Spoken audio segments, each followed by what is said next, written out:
à tous, moi c'est Lola, la Doll Libérée, et on se retrouve aujourd'hui pour une vidéo un peu spéciale. Depuis le début de la route du Rhum 2022, on fait une vidéo par jour. Sauf que là, je me suis absentée et je n'avais pas assez le temps ni assez de contenu pour vous faire une vidéo journalière. Donc depuis le 30 novembre, vous êtes comme ça sans forcément d'informations. Alors on se retrouve, on se pose ce mercredi 7 décembre à l'heure où j'enregistre pour un débrief de ces quelques jours. Alors, let's go! On reprend le 30 novembre 2022 où le jeune Anatole Facon, il a seulement 22 ans et il est arrivé avec son classe 40 Navigons contre le diabète, 35e après 21 jours, 4 minutes, 34 secondes de course. Quelques heures plus tard, c'est Charles Capel et son Rhum Multi a cappella la chaîne de l'espoir qui est arrivé en 9e position après 21 jours, 7 heures, 56 minutes et 24 secondes de course. 2 heures plus tard, en 10e position chez les Rhum Multi, c'est Christophe Beaugrand, Château du Launay qui est arrivé après 21 jours, 8 heures, 50 minutes et 35 secondes de course.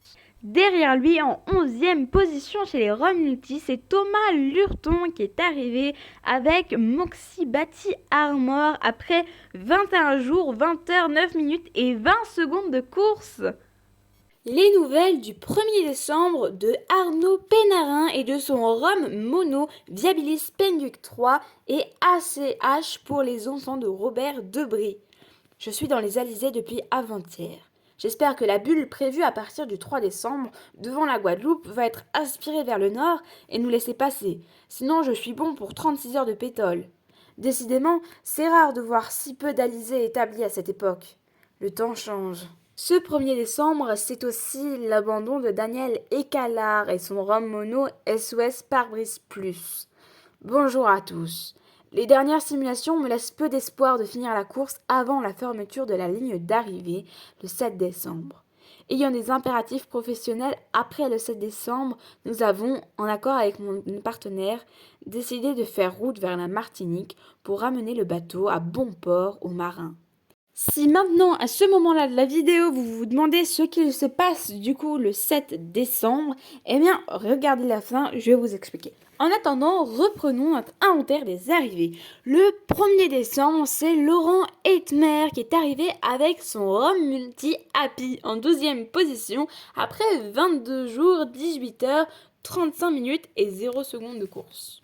Le 2 décembre, place ensuite à Hervé Thomas qui est arrivé 36e classe 40 avec bleu-blanc après 23 jours, 7 heures, 46 minutes et 1 seconde de course. Et je me dois de vous annoncer l'abandon de David Ducosson, trilogique 10 de cœur. Il était en Rhum Multi donc, et il abandonne suite à des problèmes techniques récurrents. C'est la mort dans l'âme qu'on prend cette décision. On est forcément très déçus. Mais maintenant que cette décision est prise, il faut avancer. Bien sûr, il faut ramener le bateau en Guadeloupe. Le bateau est basé là-bas, donc je vais le ramener à bon port. J'avais pensé continuer en solitaire, mais au vu des problèmes récurrents d'électronique et de pilote, et après consultation avec mon équipe, on a pensé qu'il était plus sage de convoyer le bateau en double. Je vais rejoindre à Vigo Laurent, mon frère et préparateur du bateau. Et on essayera de chercher une fenêtre météo afin de ramener le trilogique à son port d'attache en Guadeloupe. L'aventure continue quand même. Après ce 30e abandon sur la route du Rhum 2022, c'est Gilles Colubi, Cornog 2, qui est arrivé à Pointe-à-Pitre 5e avec son Rhum Mono après 23 jours, 20 heures, 23 minutes et 45 secondes de traversée. Voici ses premières paroles à son arrivée. Super course, pas eu de problème. Et une belle... aucun souci technique, tout s'est bien déroulé. Pourtant on a eu du gros temps et c'était une super aventure, prêt à revenir dans 4 ans. Pas que pour le Rhum, hein, mais... Le tour de la Guadeloupe, là, c'était dur parce qu'il n'y avait pas de vent. Et c'était long. À Basse-Terre, je me suis arrêté... je suis resté 2 heures sur place. Je dis ça va jamais revenir. Et puis à la bouée, c'est revenu un petit peu. Et puis à l'arrivée, là, il n'y avait plus de vent du tout. Mais bon, ça fait partie du jeu. C'était quand même... la fin était difficile, mais ça a duré qu'une journée. Mais sinon, les alizés, tout ça, c'était super. Puis c'est un bateau qui aime bien le portant, qui aime bien le portant.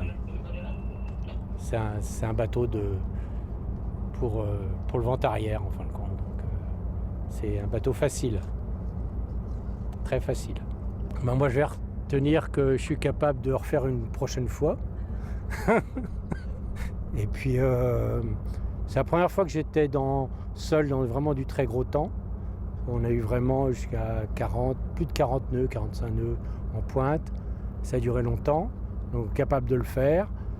Et puis ce que je retiens, c'est que tout le monde est capable de le faire en fin de compte, avec une bonne préparation, un peu d'entraînement. En fin de compte, tout le monde est capable de le faire en classe, en rhum mono, on peut le faire. On peut le faire. Et prêt à recommencer dans 4 ans mais que sur un pogo, pas sur autre chose. Le 3 décembre, après 25 jours, 4h26 minutes et 28 secondes de course, c'est Olivier Nonsgern qui est arrivé avec son rhum mono et Laura en 6e position. Et le dernier classe 40 est arrivé à Pointe-à-Pitre ce lundi 5 décembre. C'est Captain Alternance de Kenny Piprol, le jeune Guadeloupéen de 26 ans. Il est d'ailleurs arrivé en 26 jours, 2h, 3 minutes et 30 secondes de course. Il arrive 37e et clôture la course. On se souvient que le 12 novembre, il avait constaté une voie d'eau, ce qui l'avait obligé à faire un arrêt à la Corogne, histoire de réparer. On note aussi que son classe 40 est fait à 98% de matériaux recyclés. Je remarque effectivement que c'est un truc de fou et merci à tous d'être venus. J'imagine qu'il y en a qui travaillent aujourd'hui, donc qui ne sont pas allés au travail pour venir voir l'arrivée. Donc voilà, un grand merci. J'ai pas les mots. Voilà, on est un peuple soudé, ça montre que ça fonctionne et qu'on est tous ensemble et voilà. Qu'il faut toujours voir le verre à moitié plein. Qu'il ne faut jamais lâcher prise, qu'il ne faut jamais abandonner, qu'il faut toujours aller au bout des choses. Et je pense qu'à travers cette route du rhum, c'est ce qu'on a prouvé avec tout le team, la Low Multi, avec ce super bateau et les partenaires qu'on a. Donc voilà, on aime aller au bout des choses, on aime faire les choses bien. Et même si on est forcément un peu déçu du résultat sportif, on en tirera beaucoup de positifs de cette route du Rhum destination Guadeloupe 2022, qui restera gravé à jamais dans ma mémoire. C'est vrai parce que c'est, on va dire, le mot qui va sortir de cette route du Rhum, c'est pour moi c'est comment dire ça, j'ai oublié, c'est la résilience, voilà, c'est la résilience. J'y ai pensé beaucoup pendant la course et c'est vrai que voilà, c'est ce qui va définir cette route du Rhum pour moi. Le meilleur moment de cette traversée, le départ, ça a été un très bon moment. J'étais super bien dans ma course au début et tout, donc pour moi c'était chouette de prendre mon départ, de montrer qu'on est là, les Guadeloupéens sont là et que voilà, c'est aussi notre course. Kenny est non seulement le dernier classe 40 à arriver à Pointe-à-Pitre, mais il ferme aussi la flotte de la route du Rhum 2022, toutes catégories confondues. Pourtant, il reste 5 skippers encore en mer. Alors comment c'est possible ? En fait, ce mercredi 7 décembre 2022, à 18h, heure française, la ligne d'arrivée a fermé. Ça veut dire que les skippers encore en mer arriveront hors temps et ne figureront pas sur le classement officiel de la course. Il reste encore 5 skippers en mer, tous des rhums mono, et je vais vous en faire la liste. Il y a Guy Prony avec Terranimo, Fabio Gennari avec Belladonna Race for Pro Ocean, encore Rémi Guérin, Fayaoé, Jean-Sébastien Biard, JSB Déménagement, et puis Arnaud Pénarin, Viabilus, Penduc 3 et ACH pour les enfants de Robert Debré. Donc ces 5 marins arriveront hors temps. Un petit récapitulatif de cette route du Rhum 2022 en chiffres, c'est 138 bateaux sur la ligne de départ à Saint-Malo, c'est 103 bateaux arrivés en Guadeloupe, 5 encore en course et 30 abandons. une édition record. Alors maintenant, je propose qu'on fasse comme on a fait tout au long de cette route du Rhum, un point classement et ce sera le dernier de cette route du Rhum 2022. Le grand vainqueur de cette route du Rhum, cette 12e route du Rhum, c'est Charles Caudrelier et son ultime Edmond de Rothschild qui est arrivé après 6 jours et 19 heures de course. Le deuxième dans la catégorie ultime, c'est François Gabard, SVR, Lazartigue et le troisième, c'est Thomas Coville avec Sodebo. En Ocean 50, le vainqueur, c'est Erwan Leroux, Coesio. On se souvient qu'il avait gagné l'édition de 2014 dans la même catégorie. Quentin Vlaminck est arrivé second en Ocean 50 avec Arkema et le troisième c'est Sébastien Rogue, primonial. En classe 40, c'est Johan Richaume, Paprec Arkea qui a remporté cette route du Rhum. On se souvient qu'il avait aussi remporté l'édition précédente en 2018. Le deuxième c'est Ambrogio Beccaria à la Grempe Pirelli. Et le troisième, c'est Corentin Douguet, Guéguiner Innoveo.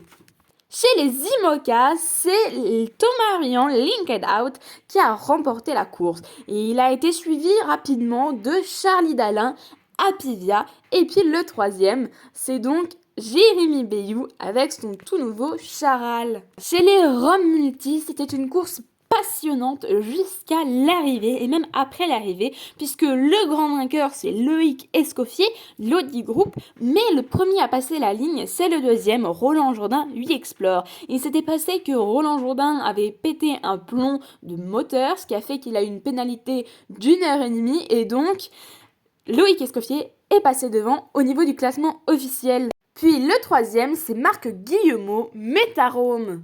Dans la catégorie Rhum Mono, c'est Jean-Pierre Dick qui l'a remporté avec notre Méditerranée Ville de Nice. La deuxième, c'est une femme, c'est Catherine Chabot, formatif ESC Business School pour Ocean as Common. Et le troisième, c'est Wilfried Clerton, Cap au Cap Location. Et voilà pour un dernier débrief de la route du Rhum 2022 puisque celle-ci a officiellement terminé. J'espère que la vidéo vous a plu. Si c'est le cas, n'hésitez pas à liker, à commenter, à partager et à vous abonner. En tout cas, moi je vous dis à bientôt pour beaucoup de nouvelles surprises et puis d'autres formats de vidéos. Restez connectés, vous allez adorer. Bye bye!